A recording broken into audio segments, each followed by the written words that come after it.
بسم اللہ الرحمن الرحیم الحمد للہ والصلاة علی اہلہ وبعد فقد قال اللہ سبحانہ وتعالی ومن يفعل ذلك يلقى أثاما يضاعف له العذاب يوم القيامة ويخلد فيه مهانا إلا من تاب وآمن وعمل عملا صالحا فأولئك يبدل الله سيئاتهم حسنات وكان الله غفورا رحيما۔ سامعین محترم، 2 دن ہو گئے تقریباً، اور آپ کے علم میں ہے کہ مولانا طارق مسعود صاحب کی زبانی لغزش ہو گئی، یا ان کی یوں سمجھیے کہ ہو جاتا ہے کوئی تسامح کس طریقہ پر۔ ان کی اپنی تحقیق تھی کہ قرآن پاک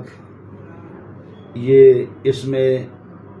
یہ کہ کاتب رسول زید وغیرہ ان حضرات نے اس طرح رسم الخط لکھا ہے جو کہ گرامر عربی کے خلاف ہے، اور آپ صلی اللہ علیہ وسلم چونکہ امی تھے، لکھنا پڑھنا نہیں جانتے تھے، اس لیے آپ صلی اللہ علیہ وسلم ان غلطیوں کی اصلاح نہ کر سکے۔ یہ ایک ایسی غلطی تھی کہ جس کی بنیاد پر پوری امت مسلمہ میں تشویش اور یہ ہے کہ غم و غصے کے لہر دوڑ گئے،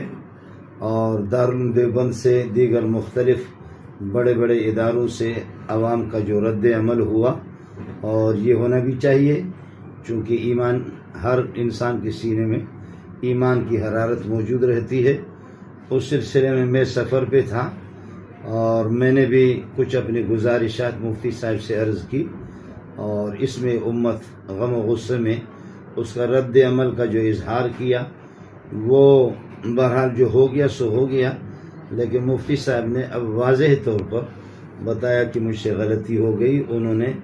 اپنی اس بات سے رجوع کر دیا جس میں چاہے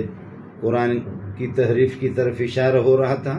یا رسول پاک صلی اللہ علیہ وسلم کی شان میں گستاخی کی کوئی اس قسم کا شائبہ تھا۔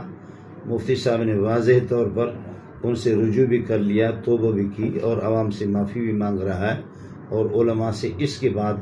میں نہیں سمجھتا کہ ہم ان کے گھر کو یا ان کی جان کو یا ان کی اولاد کو کوئی نقصان پہنچائے، اس لیے کہ شرک سے بڑا یہ کہ گھناؤنا اور کبھی قسم کا عمل نہیں ہے۔ مشرک اللہ کا گستاخ ہوتا ہے، لیکن الا من تاب وآمن وعمل عملا صالحا، شرک سے توبہ کرنے کے بعد اللہ اس جرم کو معاف فرما دیتے ہیں۔ اس لیے ظاہر ہے کہ یہاں قرآن کے سلسلے میں جو گستاخی ہوگی نادانستہ طور پر، اور مفتی صاحب کی اپنی تحقیق تھی، اور یا دانستہ طور پر اب مفتی صاحب نے توبہ کر دیا۔ میرے دیوبندی حضرات ہوں، بریلوی حضرات ہوں، جماعت اسلامی، اہل حدیث، شافعی، مالکی، حنبلی، حنفی، کسے باشد کوئی بھی مسلمان، اب یہ ہے کہ اللہ کے لیے کسی قسم کے آپ اپنے غم و غصے کا اظہار مفتی صاحب پر، یا اس کا یہ ہے کہ کسی ناشائستہ قسم کی حرکت میں اپنے رد عمل کا اظہار کرنا شرعاً آپ کے لیے اس کی اجازت نہیں ہوگی۔ میری اپیل ہے دیوبندی، بریلوی، جماعت اسلامی، اہل حدیث، شافعی، مالکی، حنبلی سب حضرات سے۔ دوسری ایک گزارش یہ بھی تھی کہ اس کو اب اسی کو لے کر کے اگر کوئی یہ کہہ دے کہ دیوبندیوں نے گستاخی کی، اور اس کو کوئی بھی مسلک اس کو اچھالنے کی کوشش کرے، جب ظاہر ہے کہ اس نے رجوع کر لیا، اس سے توبہ کر لیا، لہذا یہ مسلکی اس قسم کے پھر دونوں طرف سے یہ کہ فائرنگ ایک دوسرے پر، اور اس طرح کسی کو بدنام کرنے کی، کسی مسلک کو، کسی فرد سے کوئی غلطی ہوگی کوشش کرنا، یہ عمل اخلاقی طور پر، شرعی طور پر اس کی گنجائش نہیں ہوگی۔ اللہ تعالیٰ شریعت محمدیہ اور شریعت مطہرہ، قرآن و سنت اور پیارے پیغمبر صلی اللہ علیہ وسلم، 1.25 لاکھ انبیاء، صحابہ، تابعین، تبع تابعین، غوث، ابدال، کتب، شہداء، صالحین، مفسرین، محدثین،